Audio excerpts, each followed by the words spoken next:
Hi friends, ನಾನಿವತ್ತು ಬಾಬಾ ದೇವಸ್ಥಾನಕ್ಕೆ ಬಂದಿದ್ದೀನಿ. ಬಾಬಾ ದರ್ಶನ ಮಾಡ್ಕೊಳ್ಳೋಣ ಅಂತ. ಇವತ್ತು ಗುರು ಪೌರ್ಣಮಿ ಅಲ್ವಾ. ನಿಮಗೂ ಎಲ್ಲರಿಗೂ ಹ್ಯಾಪಿ ಗುರು ಪೌರ್ಣಮಿ.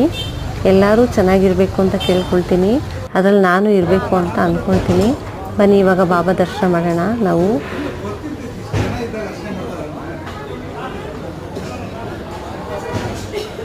ಇವಾಗ ನಾವೇನು ಕೇಳ್ಕೊಬೇಕಂದ್ರೆ ಬಾಬಾನ ಎಲ್ಲರೂ ಚೆನ್ನಾಗಿರಬೇಕು ಅಂತ ಕೇಳ್ಕೊಬೇಕು. ಫಸ್ಟು ಆರೋಗ್ಯ ಬೇಕು ಅಂತ ಕೇಳ್ಕೊಬೇಕು. ಎಲ್ಲ ಆರೋಗ್ಯ ಸಮಸ್ಯೆಯಿಂದ ಎಲ್ಲ ಇದು ಮಾಡ್ಕೊಳ್ತಾ ಇದ್ದಾರೆ, ಕಷ್ಟಪಡ್ತಾ ಇದ್ದಾರೆ. ಅದರಿಂದ ಎಲ್ಲರಿಗೂ ಆರೋಗ್ಯ ಕೊಡಬೇಕು, ಎಲ್ಲರೂ ಚೆನ್ನಾಗಿರಬೇಕು. ಅದಕ್ಕೆ ನೀವೆಲ್ಲರೂ ದರ್ಶನ ಮಾಡ್ಕೊಳ್ಳಿ ಒಂದ್ಸರಿ ಬಾಬಾನ. ಇವತ್ತು ಇಲ್ಲಿ ಪಕ್ಕದಲ್ಲೇ ದತ್ತಾತ್ರೇಯ ಇದ್ದಾರೆ. ಅವರು ತುಂಬ ಚೆನ್ನಾಗಿ ಕಾಣಿಸ್ತಾ ಇದ್ದಾರೆ ಇವತ್ತು ನೋಡಿ.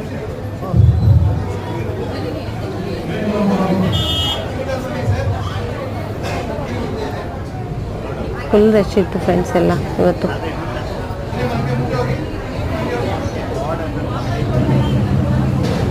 ನಾನು ಪ್ರತಿ ವಾರ ಬರೋಕ್ಕಾಗದೇ ಇದ್ರೇನು ಇವಾಗಾದರೂ ಒಂದ್ಸಲ ಆದರೂ ಬಂದು ಹೋಗ್ತೀನಿ. ಅಲ್ಲಿ ಗೊತ್ತಿರೋರು ಮಾತಾಡ್ಸ್ತಾ ಇದ್ದಾರೆ, ವೀಡಿಯೋ ಮಾಡ್ತಾಯಿದ್ದೀರಾ ಅಂತ. ಅದಕ್ಕೆ ನಾನು ಅವ್ರನ್ನ ಚೆನ್ನಾಗಿದ್ದೀರಾ ಅಂತ ಕೇಳ್ತಾ ಇದ್ದೀನಿ.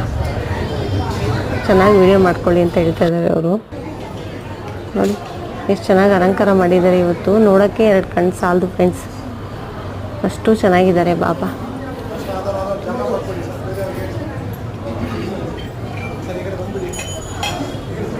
ಆರತಿ ಆಗ್ತಾ ಇದೆ ಫ್ರೆಂಡ್ಸ್.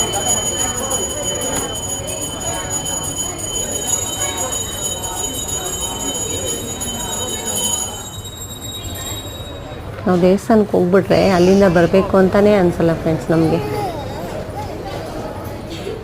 ತುಂಬ ಚೆನ್ನಾಗಿದೆ ದೇವಸ್ಥಾನ. ಇಲ್ಲೇ ಪಕ್ಕದಲ್ಲೇ ದತ್ತಾತ್ರೇಯ ಸ್ವಾಮಿಗಳಿದ್ದಾರೆ ನೋಡಿ. ಅವ್ರಿಗೂ ಆರತಿ ಮಾಡ್ತಾಯಿದ್ದಾರೆ ಈಗ.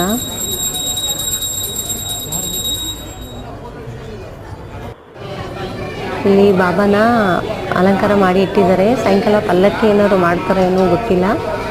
ಅದೇ ರೆಡಿಯಾಗಿ ಇಟ್ಟಿದ್ದಾರೆ ಬಾಬಾನ. ಮೆರವಣಿಗೆ ಇರ್ಬೋದು. ಇದು ಮುಗಿಸ್ಕೊಂಡು ನಾನು ಆಚೆ ಬಂದು ಪ್ರಸಾದಕ್ಕೆ ಲೈನ್ ನಿಂತ್ಕೊಂಡೆ ಫ್ರೆಂಡ್ಸ್. ತುಂಬ ಲೈನ್ ಇದೆ ನೋಡಿ, ಎಷ್ಟು ಲೈನ್ ಇದೆ. ಆ ಲೈನಲ್ಲಿ ನಿಂತ್ಕೊಂಡೆ ನಾನು ಪ್ರಸಾದಕ್ಕೋಸ್ಕರ. ಪ್ರಸಾದ ತಗೊಂಡು ಮತ್ತು ನಾನು ಮನೆಗೆ ಬಂದುಬಿಟ್ಟೆ ಫ್ರೆಂಡ್ಸ್.